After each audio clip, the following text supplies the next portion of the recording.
Halo semuanya, jumpa lagi dengan gua Chandra di Cerapin Tekno.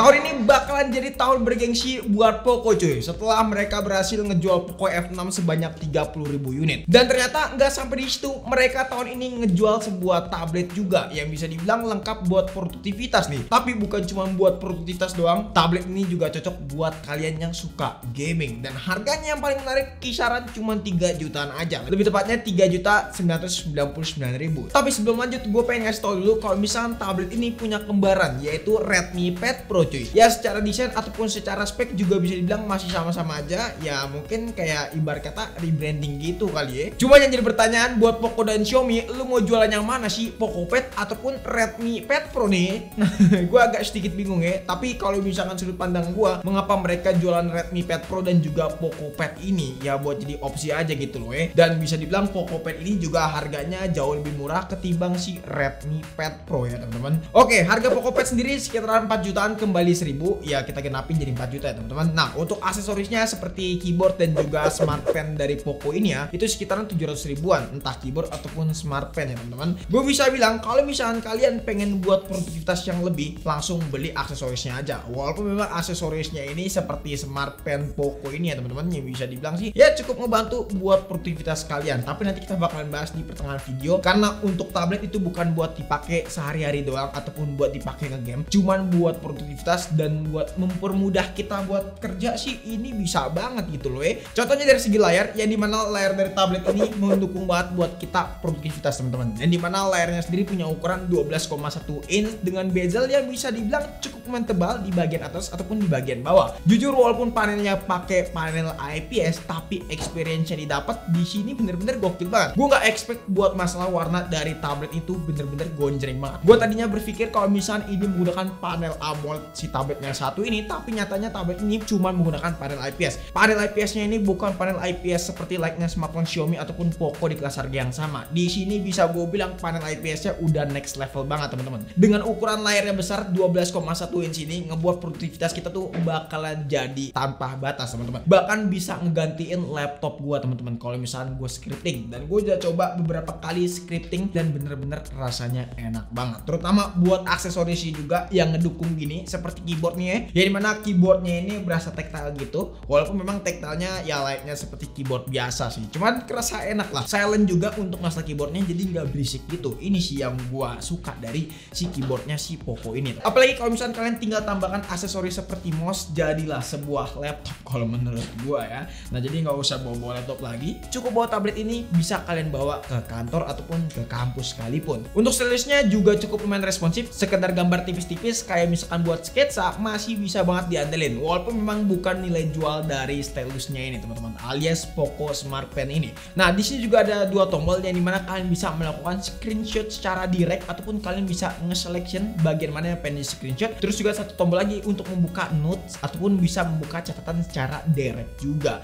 Jadi menurut gua dua tombol ini berfungsi banget. Walaupun memang stylusnya ini nggak bisa ditempel di tabletnya teman-teman, karena di sini kalau kalian lihat ada satu kaitan di bagian keyboardnya ini. Jadi kalau misalnya kalian beli tablet ini, memang saran gue beli keyboard ataupun stylusnya juga. Walaupun memang harganya 700 ribuan bagi sebagian orang tuh tergolong cukup lumayan mahal. Nah sekarang kita beralih ke jeroannya alias isi dari tablet ini. Secara spek tablet itu pakai Snapdragon 7S Gen 2. Dan dimana ini gue bisa bilang cukup powerful dan punya efisiensi daya yang benar-benar maksimal. Dari skor tentunya aja dapat di angka 500 ribuan tablet ini. Walaupun memang rata-rata HP yang menggunakan Snapdragon ini dapat di angka 600 ribuan. Yang menurut gua nggak apa-apa lah. Tablet itu nggak perlu dapat skor yang tinggi-tinggi. Yang penting portabilitasnya itu benar-benar maksimal. Contohnya pas waktu gue pindah ke satu apps ke apps lainnya nih, yang dimana di sini nggak ada kendala sama sekali. Dan juga ada satu fitur yang benar-benar killer banget dari HyperOS yang lainnya nggak bukan adalah interkonektivitas nih. Yang dimana fitur ini menurut gua gokil banget dan ini jadi salah satu fitur paling killer dari si Xiaomi ataupun HyperOS ya teman-teman. Jadi lu bisa menghubungkan device HP lu, misalkan di sini ada Poco F6 dan juga si PocoPad ini. Jadi lo bisa ngehubungin walaupun memang HP lu dalam kondisi mati pun ataupun sleep ya. Di sini bisa kalian akses dan juga kalian bisa mengontrol ataupun mengcopy paste foto langsung secara real time teman-teman, tanpa harus kendala kabel ataupun yang lainnya. Selain itu yang gue suka, tablet ini juga bisa jadi monitor extended teman-teman. Tinggal kalian pencet aja Windows plus key ya teman-teman di bagian keyboard laptop kalian ataupun komputer kalian, dan nantinya kalian tinggal pilih device Poco. Nah di bagian device Poco-nya ini juga kalian harus aktifkan sharing screen ya teman-teman. Jangan lupa nih ya, yang ada di bagian pusat kontrol, yang menurut gue ini fitur yang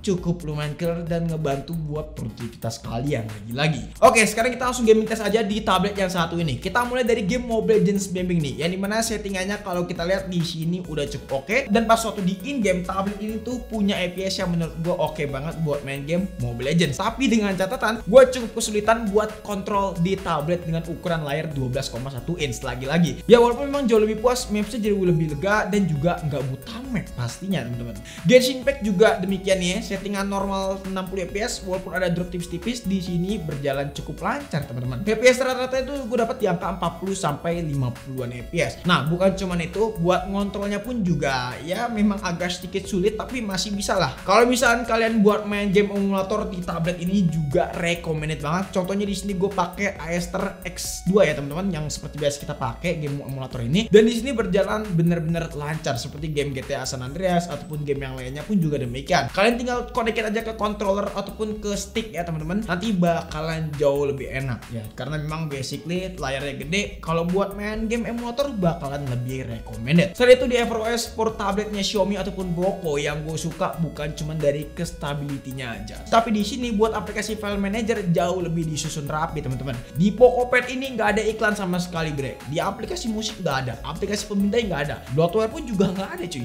Bener-bener bersih banget nih tablet yang satu ini. Soal baterai, tablet ini punya kapasitas baterai 10.000 mAh. Kapasitas yang bisa dibilang cukup lumayan besar buat seukuran tablet. Secara screen on time tuh pas waktu kita coba itu bisa sampai 10 jaman. Walaupun memang gue cukup lumayan kesulitan buat ngabisin baterai tablet ini teman-teman, karena baterainya gede gitu dan memang klaimnya mereka tuh bisa sampai 16 jam buat masalah baterainya. Di balik baterainya yang besar teman-teman, alias yang badak, secara bobot tablet ini pun juga cukup lumayan ringan, cuman di angka 500 gram lebih ya teman-teman. Dan hal ini tuh ngebuat nyaman kalau misalnya kita bawa tablet ini berpergian. Kita bisa taruh di sling bag ataupun di tas sekalipun teman-teman, karena nggak bakalan berat gitu.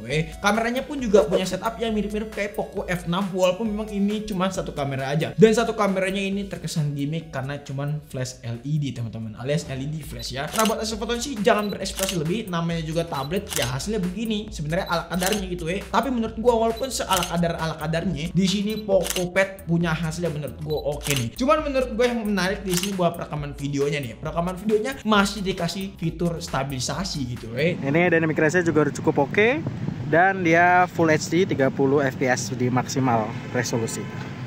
Jadi ini dia buat hasil perekaman kamera depan dari PocoPad nih. Ini resolusi Full HD 30 fps. Kita sambil pegang PocoPad-nya, hasilnya seperti ini. Kita coba ajak jalan kali ya dikit-dikit nih. Kita coba jalan di dalam studio aja, dan ya masih cukup stabil ya teman-teman ya. Walaupun memang hasilnya ya namanya seperti layaknya tablet gitu loh ya, tapi ya udahlah ya, menurut gua sosok lah. Nah, yang menariknya di sini ini ternyata ada perbedaan antara PocoPad dan juga Redmi Pad Pro ya, yang dimana di sini nggak ada fitur tracking buat ke muka gitu loh ya. Ya kalau yang di Redmi Pad Pro tuh kemarin gue sempat lihat itu ada buat tracking muka, cuman kalau ini tuh nggak ada. Sayang banget ya PocoPad, tapi ya oke lah, sosok buat vlog kayak gini oke juga.